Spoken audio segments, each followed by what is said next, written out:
Knife crime, very important. Lots of people are talking about it, particularly today. Another young person has been knifed. When will it stop? I'll tell you when it'll stop.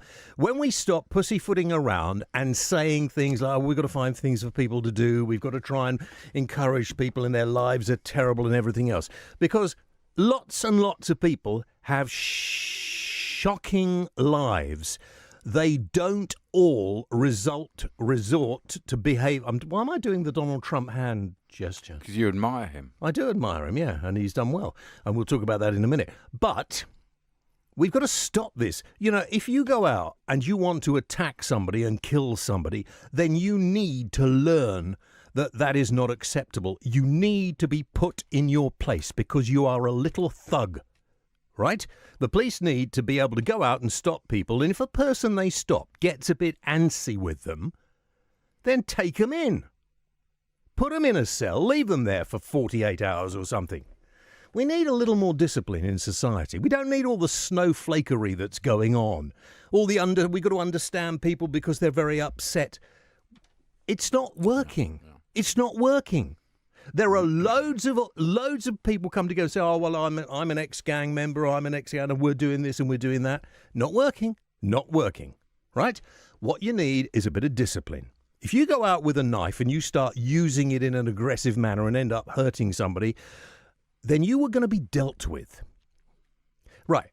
There's another story going about that people have been talking about today I want to get off my chest as well. A 98-year-old man I think it was in North London somewhere, has been beaten up. He's now on life support. Enfield, I think it was. A 98-year-old man beaten up by the lowest of the low, the scummiest of the scum, burglars, thieves. And you know what? We don't have the resources in many cases to deal with these people. And when they go to prison, they get minimal sentences. Sometimes even a deferred sentence. I'm sorry, but if you are prepared to beat up a 98-year-old man in his own home, you need either your neck stretched or a very long time in jail. Now, I don't believe in capital punishment. I don't think it actually achieves anything because I don't think it puts off or deters murderers. But I tell you what, if you executed a few thieves, then people would think twice about doing it. And some of the people who do this kind of thing are exactly the same mentality as those kids out there with their knives who think they're hard, who think that they can rule the streets, who talk about wanting to be respected. They're scum. They are the lowest of the low.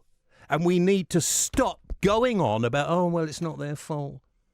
They've been brought up badly. It's really not their fault. And we've got to stop these community leaders, unelected people who set themselves up in positions of authority, and politicians go cap in hand to them. Stop it. We are all of the same community. Doesn't matter what colour your skin is. Doesn't matter whether you believe in a God or not. You either behave properly or you don't. And when I say properly, I'm not talking about people's morals or whether they look I'm not talking about all the stuff that everybody gets themselves upset about at the moment. If you try interfering with another person, robbing them, stealing from them, hurting them, then you don't fit into society as the way it is. On the one hand, we've got all this violence, all this trouble, and on the other hand, we've got all these people worrying about their safe spaces and not being upset. It doesn't work. There needs to be control taken. And I don't think the politicians we have at the moment, in the main, actually have the bottle or the nous or the, think of another word, Ash. Well, gumption. Thank you for doing it. Good word. For doing it. You know, they're worried about being labelled racist. They're worried about being labelled misogynist. They're worried about being labelled sexist. They're worried about being labelled. We live in a time when half society goes on about, I don't want to be offended. I don't want anyone to upset. And if somebody looks at me the wrong way or sounds as if they're taking the mick out of me, I'm going to make complaints. Whilst the other section of society are there knifing each other, breaking into their homes, beating up pensioners. This is not acceptable in today's society, and somebody had better start talking out against They it. ignore the population. I mean, the population as a whole wants much stiffer sentences, as done for decades, and yet we're ignored by the Palace of Westminster.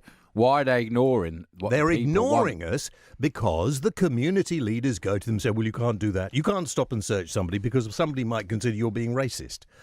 Look, I don't care what colour you are. I don't care what school, church, whatever you go to. If you go around the streets looking for trouble, you're going to get it. And that's what a lot of these kids do.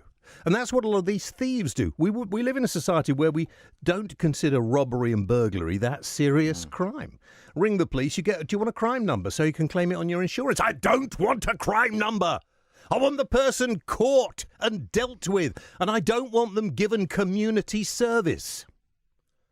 I want them given bread and water and strapped to a wall in a damp cell. Yeah, like in America. Yeah. Doesn't work in America, but it makes you feel... Well, it does because they never get out in America. Well, no, that's a very good point. But they've got a lot of space to lock people away.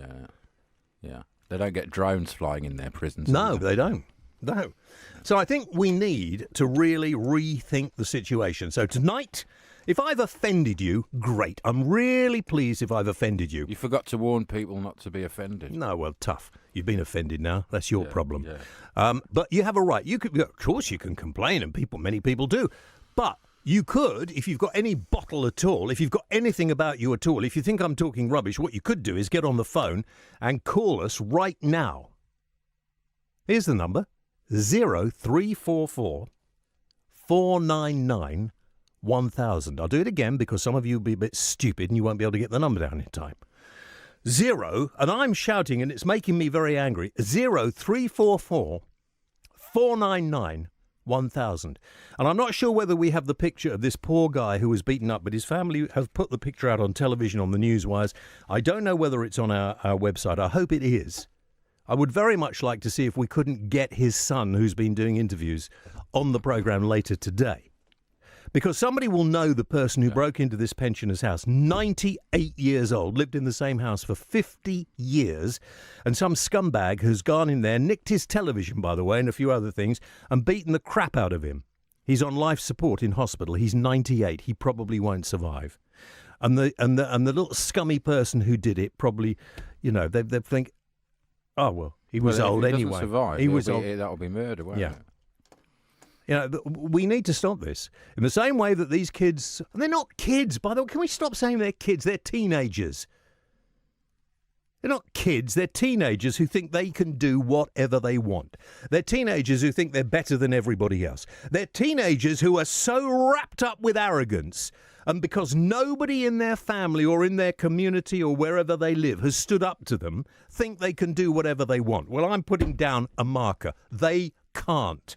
They always laugh in court as well, and then they're released early, and they laugh, and there needs to be...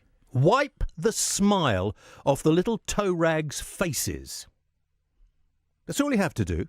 The police can do it. They need the authority of the politicians and the very weak chief constables in this country who are spending most of their time sucking up to their political masters.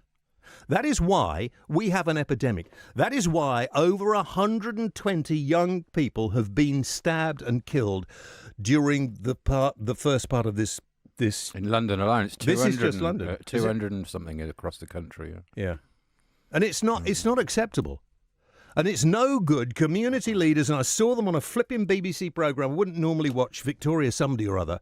And I sat there watching this debate. They're all being very worthy and, talking about it. Listen, forget the worthiness. Forget I used to. And we've got people we know and we talk to on this programme who are ex-gang members who carry out sorts of... It's all down to discipline. And if you come from a family who don't instill discipline in you, then that is the fault of the family. They need to be sorted as well. And there is no point in going around saying, well, there's nothing for the kids to do. There's more for people to do now than there has ever been at any other time. When I was a kid, we used to go out and climb trees because we didn't have computers. We didn't have the sorts of things that you have now. There wasn't anything much. We still had problems. There were still people who behaved badly, but if they got caught by the police, they got dealt with.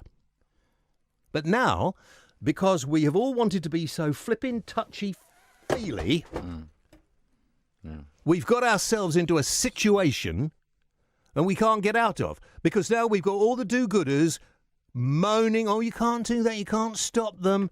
Now, if you stop them, you're going to upset them, you're going to psychologically damage them, they're never going to get better.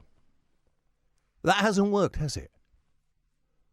So let's stop the understanding and start a little bit of discipline, a little bit of authority, a little bit of punishment. Or am I completely wrong? No, I think you've hit the nail on the head.